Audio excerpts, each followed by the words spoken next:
ও ভাই, যাবে গো শান্তিনগর? তিনটি রিক্সা দাঁড়িয়ে আছে স্ট্যান্ডে, কেউ কোনো সাড়া শব্দ করল না।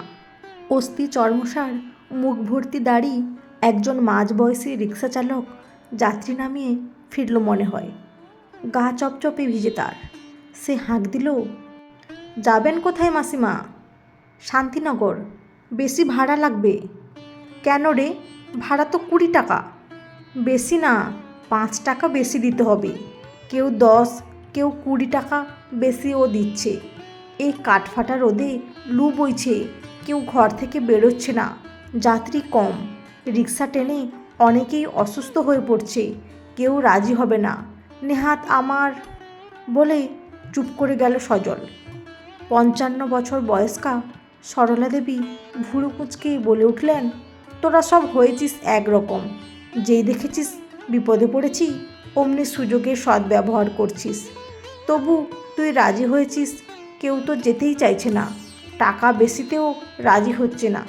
সত্যি অসহ্য গরম পড়েছে, প্রাণ নাশ হয়ে যাবার জোগাড়। শুনছি আরও নাকি বাড়বে। টিভিতে বলছে বেলা 10টা-11টার পরে সেই রকম প্রয়োজন না হলে বাইরে বেরোতে না। গতবার তো তাপমাত্রা 42 ডিগ্রি পর্যন্ত উঠেছিল। নে নে, তাড়াতাড়ি বাজারের ব্যাগটা রিক্সায় তোল।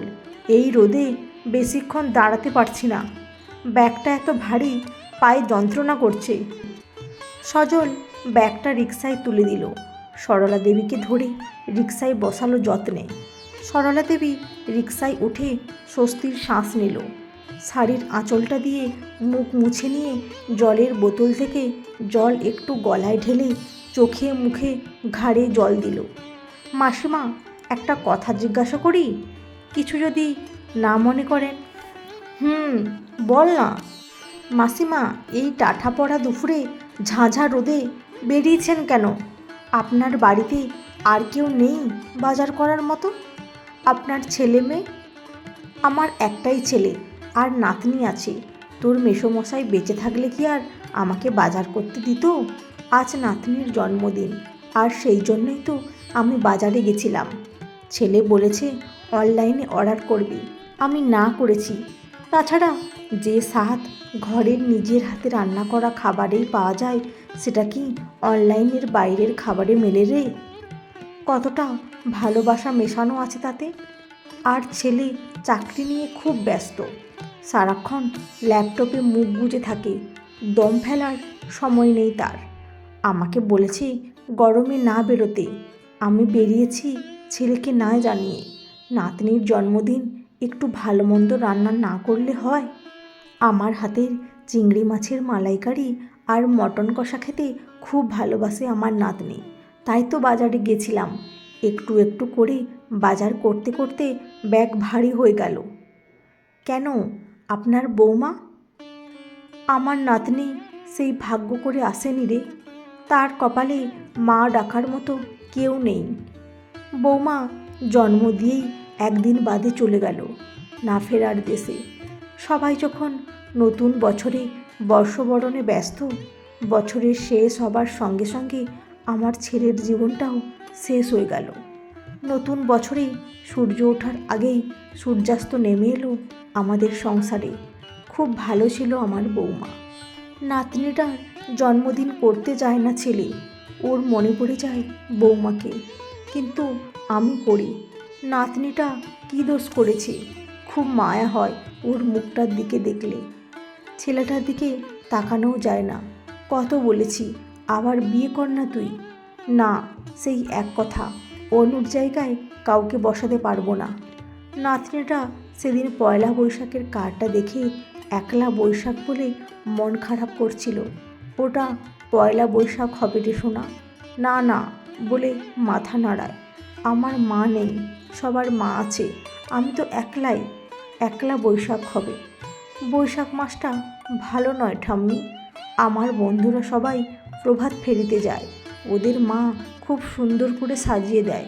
আমরা কত বোঝাই বছরের সব মাসই ভালো রে বলে বুকে জড়িয়ে ধরি। তোকে পেয়েছি আমরা, তুই তো আমাদের লক্ষ্মী রে। রিক্সা বুড়ো শিবতলা পেরিয়ে চলেছে। এখানেই আজকের সন্ধ্যায় চড়কের মেলা বসবে। সজল সন্ধ্যায় মেয়েকে নিয়ে এখানেই আসবে, আর একটু গেলেই শান্তিনগর, মাসিমাকে সেখানেই নামাবে। কথা শেষ হতেই মাসিমার চোখ মোছা দেখে সজল বলে, আমি বুঝতে পারিনি মাসিমা, আপনাকে কাঁদিয়ে দেব।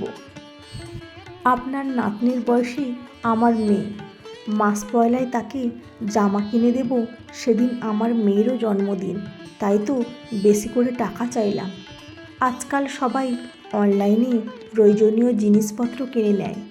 এই জ্বালাপোড়া করা রোদে দুপুরে কেউ বেরোয় না, রাতেও যাত্রী খুব কম। মায়ের চশমা ওষুধও কিনবো, মেয়েকে ভালো স্কুলে ভর্তি করেছি, তার খরচও আছে। তবে মেয়েকে ওর মা পড়ায়, 12 ক্লাস পর্যন্ত পড়েছে আমার বউ। বাগান ঘেরা একটি একতলা বাড়ির সামনে রিক্সাটি থামলো। সজলকে পথ দেখিয়ে ওখানেই থামতে বলল। ব্যাগ বই নিয়ে বারান্দায় তুলে দিল সজল। সজলকে 500 টাকা দিল সরলা দেবী। মাসিমা, এত টাকা ভাড়া নয় তো, খুচরো নেই তো মাসিমা, সামনের দোকানে দেখি খুচরো পাই কিনা। তোকে খুচরো দিতে হবে না, তোর মেয়েকে পয়লা বৈশাখে নতুন জামা কিনে দিস। টাকাটা হাতে পেয়ে অনাবিল আনন্দ তার সারা মুখে ছড়িয়ে পড়ল।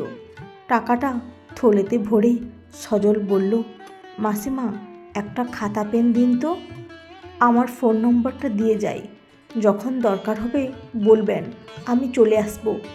শরীরের জোর যেন বেড়ে গেল তার দ্বিগুণ। গুনগুন করে গান গাইতে গাইতে রিক্সা চালিয়ে সে বাড়ির দিকে চলল। আজ সে আর রিক্সা বের করবে না, বিশ্রাম নেবে। সন্ধ্যায় মেয়েকে নিয়ে চড়কের মেলায় যাবে। আসার সময় মেয়ের পছন্দের গোলাপি জামা কিনবে, সঙ্গে মেয়ের জন্মদিনের বাজারও সে করে আনবে। রাত পোহালেই তো তার লক্ষ্মীর জন্মদিন, এই প্রথম মেয়ের জন্মদিন সে পালন করবে। মেয়ের বন্ধুদের নেমন্তন্ন করতেই তো হবে। প্রতিবার মেয়ে বন্ধুদের বাড়িতে যায়। হঠাৎ সজলের মাসিমার মা মরা নাতনিটার কথা মনে পড়ে গেল। চৈত্রের দুপুরের গনগনে তাপের আঁচ আর বুকে লাগলো। বুকটা হু হু করে উঠল। একটা গাছের তলায় রিক্সা থামিয়ে কিছুক্ষণ আকাশের দিকে তাকিয়ে কি ভাবলো, হয়তো ওই মা মরা মেয়েটার কথা। সম্বিত ফিরে পেতে গামছা দিয়ে গায়ের ঘাম মুছে আবার রিক্সার প্যাডেলে চাপ দিল। হে বৈশাখ, তোমার আগমনে শুভ বার্তা আসুক প্রতিটি ঘরে ঘরে, সবাই ভালো থাকুক। বন্ধুরা, আজকের গল্পটি কেমন লাগলো? যদি ভালো লেগে থাকে অবশ্যই একটি লাইক দিয়ে চ্যানেলটি সাবস্ক্রাইব করে পাশে থাকবেন। অসংখ্য ধন্যবাদ।